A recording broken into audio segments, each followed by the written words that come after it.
कार्तिक माह में पड़ने वाला प्रदोष का जो दिन होता है, त्रयोदशी जो तिथि होती है, वो सर्वाधिक महत्वपूर्ण तिथि मानी जाती है। हर महीने में पड़ने वाला जो प्रदोष का व्रत है वो महत्वपूर्ण दिन होता है। ये संतान प्राप्ति के लिए सर्वाधिक महत्वपूर्ण दिन माना जाता है। और कार्तिक महीने में पड़ने वाला जो प्रदोष है वो बहुत जल्दी फल की प्राप्ति देता है। ऐसे में जो भी निसंतान दंपत्ति हैं जिनको संतान प्राप्ति में बाधाएं आ रही हैं, जो महिलाएं हैं जिनका गर्भ जो है नहीं ठहर पाता है, 3-4 महीने के बाद मिसकैरेज हो जाता है, उनको प्रदोष काल में प्रदोष तिथि के दिन जो कार्तिक माह का प्रदोष है उस दिन उनको इस वीडियो में बताए गए कुछ सरल से उपाय जरूर करना चाहिए। इन उपायों को करने से आपके वंश की वृद्धि होगी। पुत्र प्राप्ति की अगर कामना है तो वो निश्चित रूप से पूरी होगी। भोलेनाथ आपकी जो भी मनोकामना है वो ज़रूर पूरी करेंगे। संतान की प्राप्ति होगी। अगर आपकी शादी को काफ़ी समय हो गया है और आप संतान सुख से वंचित हैं तो ऐसे में आप कार्तिक माह के प्रदोष तिथि के दिन, यानी कि जो कि इस बार 13 नवंबर को है, तो 13 नवंबर के दिन पड़ने वाले प्रदोष के दिन आप इस उपाय को जरूर करें। देखिए, प्रदोष का जो व्रत होता है वो संतान प्राप्ति के लिए रखना महत्वपूर्ण माना जाता है। भोलेनाथ की पूजा अर्चना करने से वंश की वृद्धि होती है। जो भी हमारे ग्रह दोष होते हैं वो दूर हो जाते हैं। और भोलेनाथ की पूजा के लिए सबसे शुभ दिन प्रदोष का दिन माना जाता है।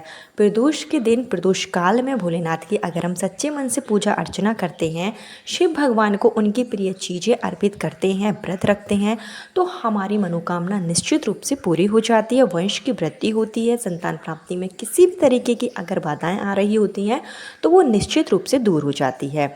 अगर आपको कोई प्रॉब्लम है, कोई संतान प्राप्ति में आपकी बाधाएं आ रही हैं, तो आप डॉक्टर को तो ज़रूर दिखाइए। आप अपना कर्म जरूर करिए। कर्म के साथ साथ आप अपना धर्म भी निभाइए। धर्म और कर्म दोनों जब आप एक साथ करते हैं तो आपको सही समय पर शुभ फल की प्राप्ति जरूर होती है। हेलो दोस्तों, मेरा नाम है श्वेता तिवारी और आपका मेरे चैनल धर्म ज्ञान इंडिया में स्वागत है। मैं आपको इस वीडियो में पुत्र प्राप्ति, संतान प्राप्ति के लिए कुछ सरल से उपाय बताऊंगी जो हमारे पूजनीय गुरु जी की कथा से लिए गए हैं। कथा को ध्यानपूर्वक सुनकर ही आपके लिए यह उपाय लाए गए हैं। तो इन उपायों को आप पूरे आस्था और विश्वास के साथ कीजिए। भोलेनाथ पर विश्वास रखिए, आपकी मनोकामना निश्चित रूप से पूरी होगी। इस बार की जो त्रयोदशी तिथि है, यानी कि जो इस बार का प्रदोष है, कार्तिक महीने का दूसरा प्रदोष, वो 13 नवंबर के दिन होगा। 13 नवंबर के दिन प्रदोष की शुरुआत दोपहर 1:45 पर होगी। प्रदोष की जो पूजा होती है वो प्रदोष काल में की जाती है। तो ऐसे में 13 नवंबर को ही प्रदोष का जो दिन है वो मनाया जाएगा। अगर आप व्रत रख सकते हैं प्रदोष का तो व्रत जरूर रखिए। अगर आप व्रत नहीं रख सकते हैं तो आप सिर्फ उपाय कर लीजिए। सच्चे मन से आप ईश्वर पे विश्वास रखिए और उपाय कीजिए, आपकी मनोकामना जरूर पूरी होगी। तो चलिए उपाय की शुरुआत कर लेते हैं।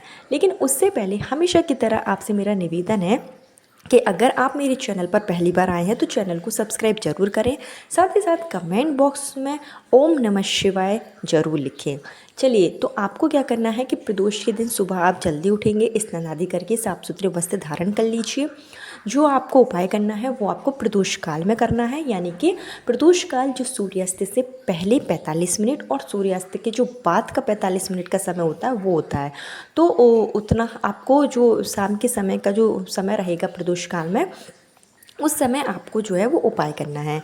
इसके लिए आपसे मंदिर में जाकर भी उपाय कर सकते हैं। अगर आप घर पर भी उपाय करना चाहते हैं तो आप घर पर भी कर सकते हैं। लेकिन मैं यह कहूँगी कि जो भी आप उपाय करें वो आप मंदिर में ही जाकर करें, क्योंकि मंदिर में जो शिवलिंग होते हैं उसमें प्राण प्रतिष्ठित होते हैं। सभी भक्तगण उनकी पूजा अर्चना करते हैं। तो आप मंदिर में ही जाकर शिव भगवान की पूजा करें।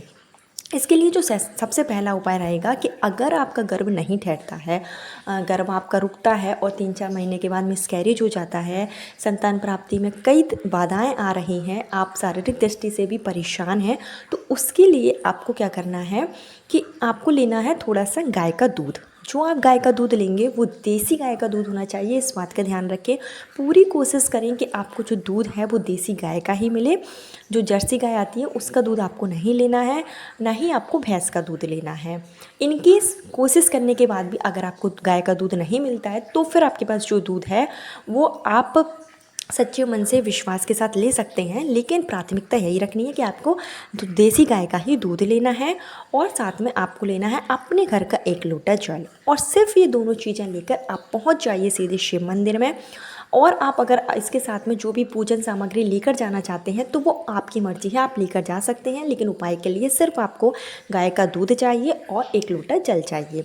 सबसे पहले आप जाएंगे मंदिर में, मंदिर की चौखट पर बैठकर भोलेनाथ से विनती कीजिए, झोली फैलाकर आप प्रार्थना कीजिए कि मेरी सूनी गोद जल्दी से जल्दी भर जाए, किसी भी तरीके की संतान प्राप्ति में बाधाएं आ रही हैं वो दूर हो जाए, पुत्र प्राप्ति की कामना है तो भोलेनाथ से आप वो मांगिए। और उसके बाद मंदिर में जाने के बाद में आपको उत्तर दिशा की ओर मुख कर कर बैठना है और जो आप दूध लेकर आए थे वो दूध आपको माता अशोक सुंदरी की जगह पर पुत्र प्राप्ति की कामना के साथ में आपको जो है वो अर्पित कर देना है। इसके साथ ही जो आप 1 लोटा जल लेकर आए थे वो आपको भोलेनाथ की पिंडी पर चढ़ा देना है, श्री शिवाय नमस्तुभ्यम का जाप करते हुए। और आपको नीचे कुछ पात्र रख देना है जिससे कि जो भी दूध है, जो भी जल है वो उसी पात्र में गिरे। उस दूध का आपको थोड़ा सा आचमन करना है। ऐसा करने से अगर आपकी संतान प्राप्ति में जो बाधाएं आ रही होती हैं वो निश्चित रूप से दूर हो जाती है और पुत्र प्राप्ति की कामना जो है वो आपकी पूरी हो जाती है। अगर आपने गर्भ धारण कर रखा है, आप प्रेग्नेंट हैं, तो उस स्थिति में भी आप इस उपाय को कर सकते हैं। अगर आप प्रेग्नेंट हैं और आपको ये डर लगा रहता है कि बार बार आपका जो है गर्भ ठहर जाता है, तो आप शिव मंदिर में जाकर इस दूध का आचमन जरूर करें। इससे आपका जो गर्भ है वो सुरक्षित हो जाएगा। हमारे पूजनीय गुरु जी के अनुसार ये कार्तिक माह के प्रदोष का बहुत अच्छा उपाय है। इसको आप 13 नवंबर के प्रदोष काल में जरूर कीजिए। इसके साथ ही जो आपको दूसरा उपाय करना है वो आपको करना है सुख संपदा के लिए। अगर आपके घर में पति पत्नी में आपस में नहीं बनती है या फिर लड़ाई झगड़ा रहता है, सुख संपदा की कमी है, तो उसके लिए आपको लेना है एक आप बेलपत्र लेंगे और साथ आपको लेना है कनेर का फूल। और ये दोनों ही चीज़ें लेकर आपको शिव मंदिर में जाना है और आपको जो बेलपत्र है उसके ऊपर 7 कनेर के फूल रखकर आपको माता अशोक सुंदरी की जगह पर चढ़ाना है। और आपको देवी अशोक सुंदरी से प्रार्थना करनी है कि मेरे जीवन में किसी भी तरीके का दुख है, कष्ट है, उसको दूर कर दीजिए, आशीर्वाद दें। भोलेनाथ से आपको प्रार्थना करनी है। ओम नमः शिवाय का कम से कम 108 बार आपको जाप करना है। इस उपाय को करने से आपका जो भी परेशानी होगी, आपके जीवन में जो भी कष्ट होगा वो दूर हो जाता है, क्योंकि प्रदोष की जो तिथि होती है वो सर्वाधिक शुभकारी तिथि मानी जाती है। इसके साथ ही आपको एक अन्य उपाय करना है जो आप कर सकते हैं आपकी किसी भी तरीके की मनोकामना के लिए, चाहे संतान प्राप्ति की हो, रोग मुक्ति की हो, धन प्राप्ति के लिए हो। अगर किसी भी तरीके की आपकी मनोकामना है तो उसके लिए आप 7 बेलपत्र लें और आपको 7 फूल ले लेना है। अगर आपके पास जैसे कि 7 आपको कनेर के फूल नहीं मिलते हैं तो फिर आप 7 जो अक्षत होता है, साबुत चावल, आप उसका प्रयोग भी कर सकते हैं।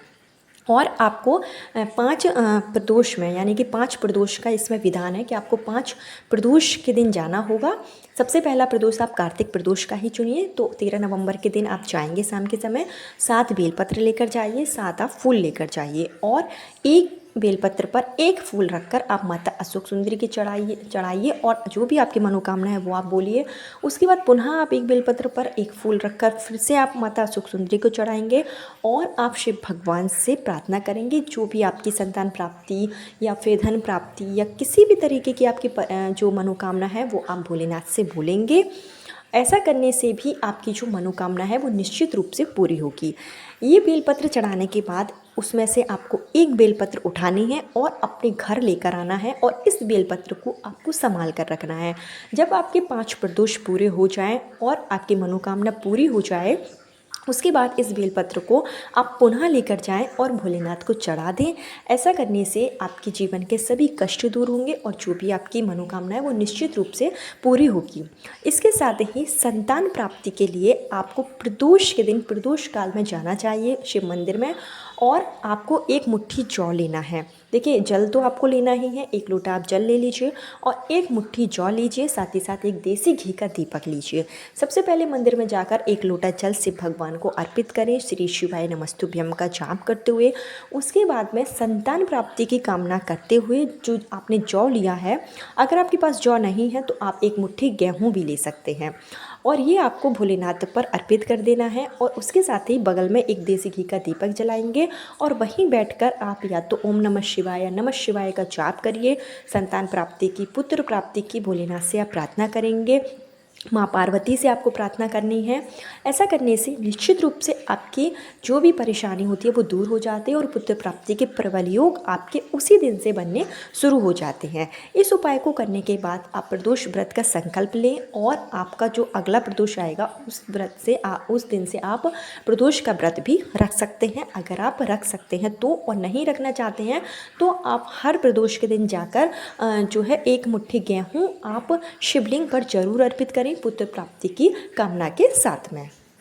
इसके साथ ही एक अन्य उपाय आप और कर सकते हैं कि कार्तिक प्रदोष जो कि है वो बुधवार के दिन है, तो आप शिव मंदिर में जाएं और शिवलिंग का आप शहद से अभिषेक करें। थोड़ा सा शहद आप लेकर जाएं। शहद से अगर आप शिवलिंग का अभिषेक करते हैं कार्तिक प्रदोष के दिन तो आपकी जो भी मनोकामना होती है, पुत्र प्राप्ति, संतान प्राप्ति, धन संपदा, किसी भी तरीके की अगर मनोकामना है, खास करके संतान प्राप्ति के लिए शहद से अगर आप शिवलिंग का अभिषेक करते हैं नमः शिवाय का जाप करते हुए, तो आपकी जो मनोकामना है वो बहुत जल्दी पूरी हो जाती है। संतान प्राप्ति के लिए शिवलिंग का शहद से अभिषेक करना सर्वाधिक महत्वपूर्ण माना जाता है, खास करके जो प्रदोष का दिन होता है उस दिन। तो आप कार्तिक प्रदोष के दिन से शुरुआत कर सकते हैं, क्योंकि कार्तिक का पूरा ही महीना बहुत ही पवित्र महीना माना जाता है। तो उस दिन से आप शुरुआत कर लीजिए, क्योंकि हमारे शास्त्रों के अनुसार स्वयं माँ लक्ष्मी जी ने कार्तिक के महीने में शिव भगवान की आराधना की थी। तो ऐसे में अगर आपकी भी अगर कोई मनोकामना है तो आप कार्तिक के प्रदोष के दिन इस उपाय को जरूर करें। इसके साथ ही आप लगातार जब तक आपकी मनोकामना पूरी नहीं होती है तब तक आप हर प्रदोष के दिन जाकर और त्रयोदशी के दिन जाकर शिव भगवान की पूजा अर्चना कर सकते हैं, उनसे विनती कर सकते हैं सच्चे मन से। अगर आप भोलेनाथ की आराधना करते हैं प्रदोष काल में तो आपकी मनोकामना निश्चित रूप से पूरी होती है। तो ये कुछ सरल से उपाय थे जिसको अगर आप कर लेते हैं तो आपके जीवन में जो भी कष्ट हैं वो जल्दी से जल्दी दूर हो जाएंगे। संतान प्राप्ति के प्रबल योग बनने शुरू हो जाते हैं। तो 13 नवंबर के दिन प्रदोष काल में यह उपाय जरूर करें। कल फिर मिलती हूँ नए वीडियो नए उपाय के साथ। जब तक के लिए हर हर महादेव, श्री शिवाय, नमस्तुभ्यं।